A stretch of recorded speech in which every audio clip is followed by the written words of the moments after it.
Hello again. You know, finally back. See, I got some new subscribers. Thank you. Uh, Holiday drama, things that piled up that I had to take care of, side jobs. I had a relative die last week, so there was a lot of stuff preventing me from making videos, plus the, ongoing things that I have that require me to read a lot, use your intuition of what I'm talking about.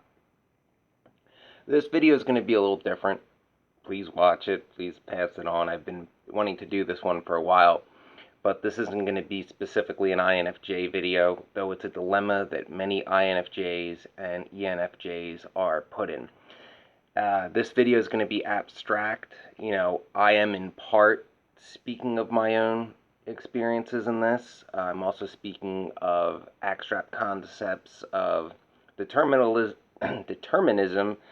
free will, the philosophy of Nietzsche. There's going to be some Legacy of Kain references too. Everybody watch the storyline for Legacy of Kain. You understand this video, and it's pretty cool if you like Shakespearean dialogue. And this video is also an amalgamation of my own experiences, people I've known, and a few famous people, examples of this dilemma. But it's a concept that needs to be explained. I'm going to do my best in my INFJ speaking patterns to try to do it, and I fear this will never be what I want it to be, but I want to get the idea out anyway. And also, before you watch this video, please watch my INFJ and the Edge of the Coin video. That'll help you understand this, and please ask questions. I'm really going to try to explain this the best I can. So, imagine you're in a dilemma, okay? A dilemma, this is usually in a workplace scenario, but it can be in other things. You finally have the opportunity to obtain the job of your dreams, the thing that your very purpose, your very identity is, so tied to, the thing you want more than anything, perhaps unconditional love, but the thing you want more than anything that should be based on meritocracy, the thing you've worked for, the thing you've earned a fair shot at, the thing that perhaps has been wrongly denied to you, the thing that you possibly believe is your very salvation to live the life you want to live. Now, as you're about to get this job, imagine you're placed in an impossible situation. In order to be in this profession, you are expected to be abused, to be exploited, to be exposed, to have your very rights infringed, to take away your ability to say no. And in order to finally be in this profession that you've wanted for so long, you must go along with it and keep your mouth shut, or the door will be shut forever. You can go along with this and obtain what you've always wanted, or of course you can walk away to be shut out forever. I liken this to, in a very Legacy of Kain way, to the fall of a two-sided coin. Embrace fate, curse fate. So, you may think right off the bat that, obviously, curse fate and walk away. Well, it's not that easy. As I said, this job is not only you're wrapped up your identity and your self-worth in it, but it's your very salvation. Perhaps your life as it is currently, before you choose or not choose to accept this job, isn't so great. Let's assume the economy isn't good. You're working a job you despise that takes up your entire life. You have no social life. You work perhaps 7 days a week. This job gives you no meaning. And and perhaps you're living in an area that you've wanted to escape, and you feel as this is your shot to finally have the life you want. And if you don't take it, that door could possibly be closed forever.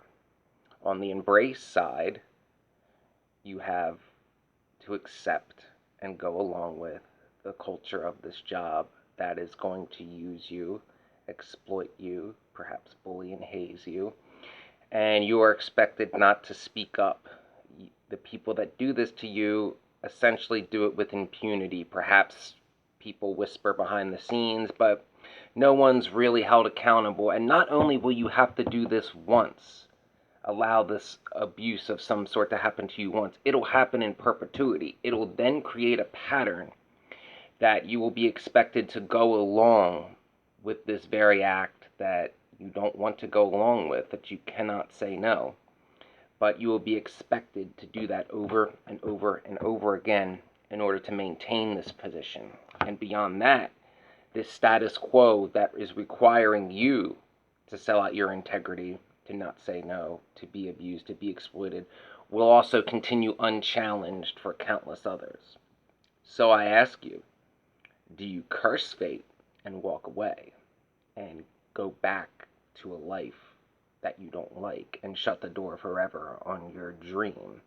Or do you embrace fate on the other side of the coin and achieve the job, the status, perhaps the money, depending on what job it is, and allow yourself to be abused and exploited unchallenged, with no consequences for those doing it to you, and allow that cycle to continue for others? Not an easy choice. The only thing that stays the same between both choices is the continuance of suffering. The game is rigged. So, really, you might think, what would you do? Curse fate or embrace fate? As I said, the game's rigged. As with, light and dark, cause and effect, these are binary choices. The fall of a two-sided coin is a binary choice.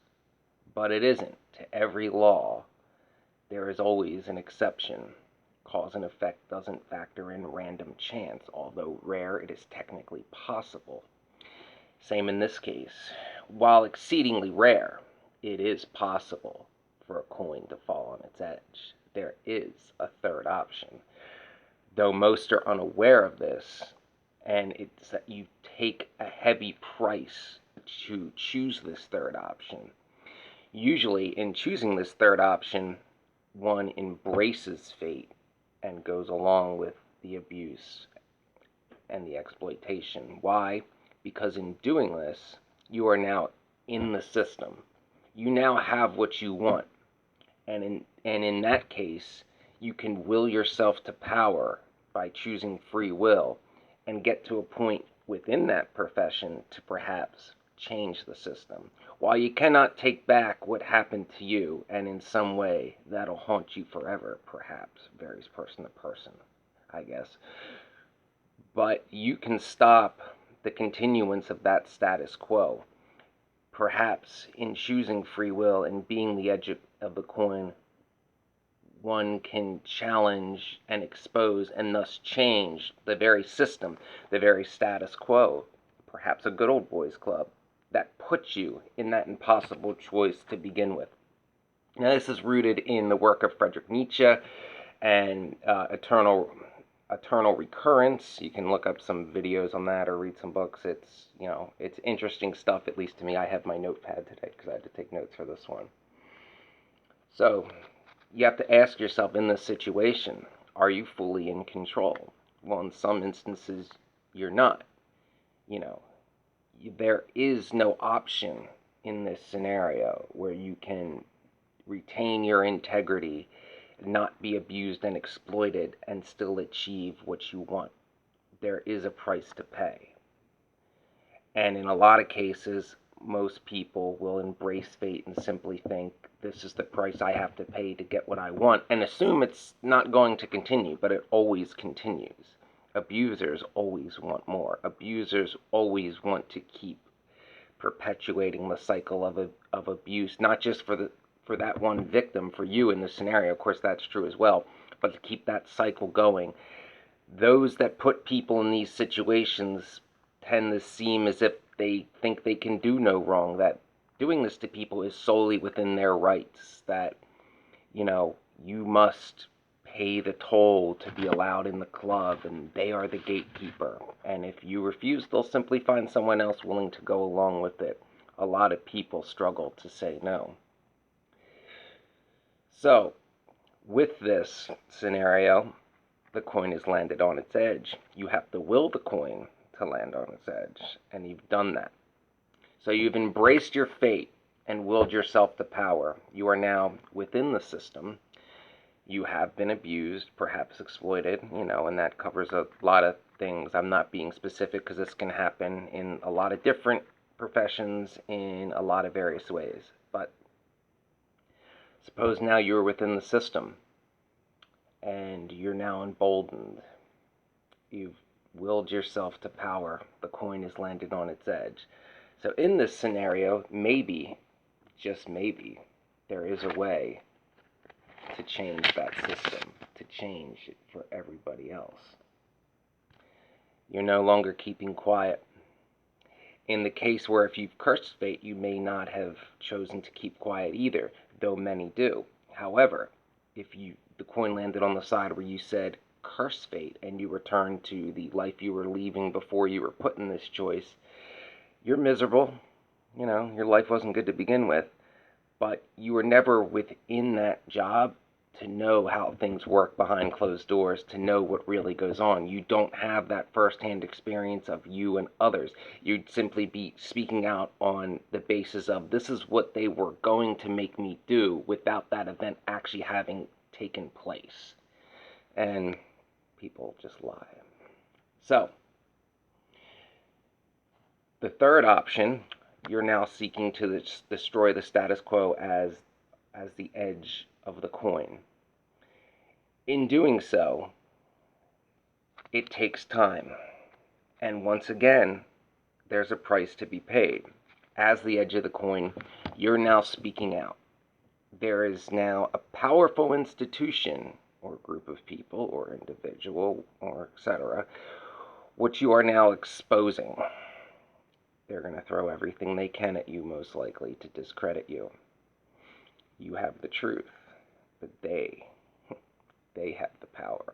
They also have tradition, excuses like, this is how it's always been, is what it is, other people have done it, They'll try to excuse their actions away, most likely. You are in for a struggle, because the problem with the status quo is the easiest thing for it to do is to continue. And the hardest thing it does is to change.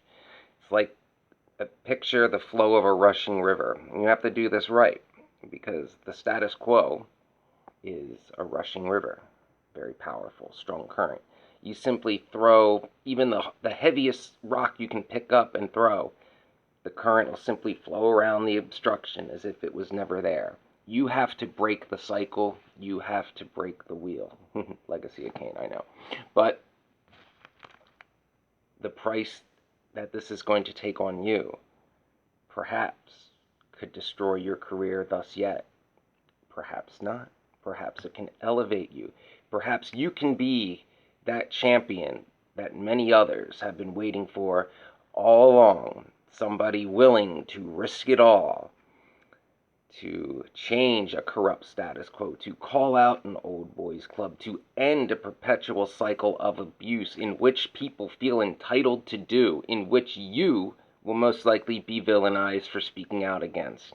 Yes, I know, people sometimes defend abusers. Abuse gets normalized.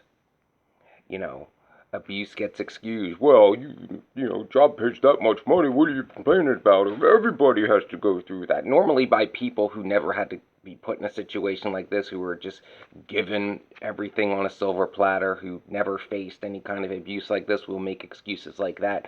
And of course, especially those members of the old boys club too, because they get off on the abuse and exploitation a lot of the time, and they feel entitled to do it. It's what turns them on. Very sick in my opinion, but nonetheless true. So in this struggle, on the edge of the coin, maybe, just maybe, things will change. Maybe, by choosing free will, you can thus have the thing where your identity is so wrapped up in. You can have that dream career, and you can be the one who breaks the chains of abuse and exploitation.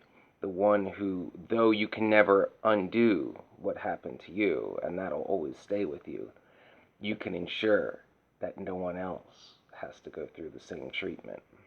You can be the one who makes that institution, employer, etc., everything you dreamed it would be all those years when you were striving to be in that profession.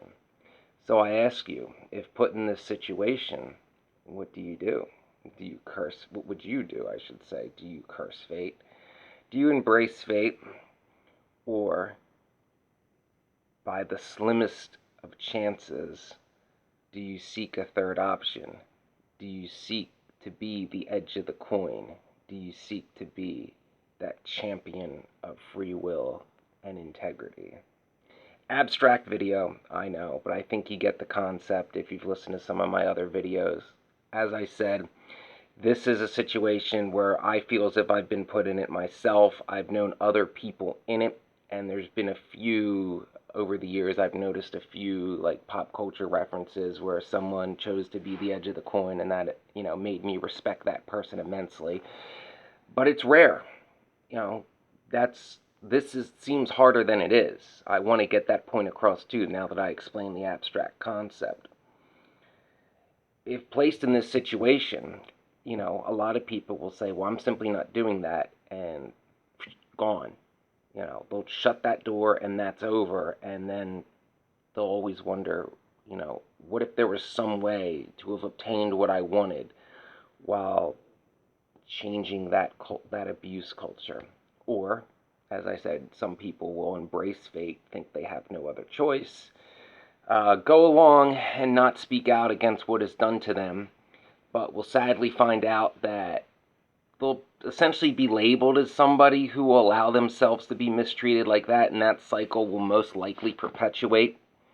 You'll be known as the person who is fine with being treated like shit, or the person who can't say no, who will always be backed in a corner into a bad situation and basically do whatever they're told regardless of what it is, and that'll only perpetuate and get worse and worse and worse and worse. I mean, again, abstract, but we're talking about a bunch of different possibilities here in different professions, so there's all kinds of examples I could use here. Use your own intuition to think of how it relates to you best.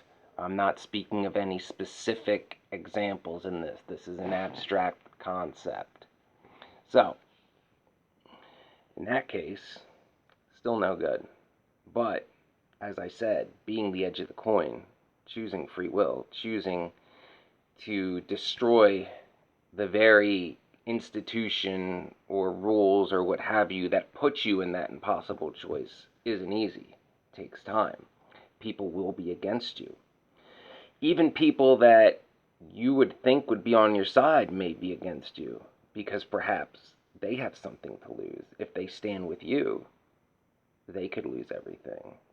And especially if it didn't happen to them, why would they risk everything to speak out against something that didn't happen specifically to them? You sadly see this in this case too, when somebody is thrust in that position where the game is rigged on embrace or curse fate. People around you, while it's going on, most likely won't tell you that you can speak up. Most likely won't tell you that there is a third option. They'll most likely tell you to go along with it, though letting you know how wrong it is and how you perhaps can technically speak out, though you'd be doing it alone. And it would be kind of that David versus Goliath scenario. Would they risk it all to help you? Do they believe it is wrong enough to stand behind you to help destroy that, rigged game, that two-sided coin where you're losing either way? I know it's a little out there, but I wanted to get this concept out, and I wanted everybody to know that in this scenario there is a third option. A third option that is a long fight in most cases that I have known. But in this situation, the best option on the table, because maybe, just maybe, it will actually work out by choosing this. If you have the heart to want to speak the truth and the will to do it.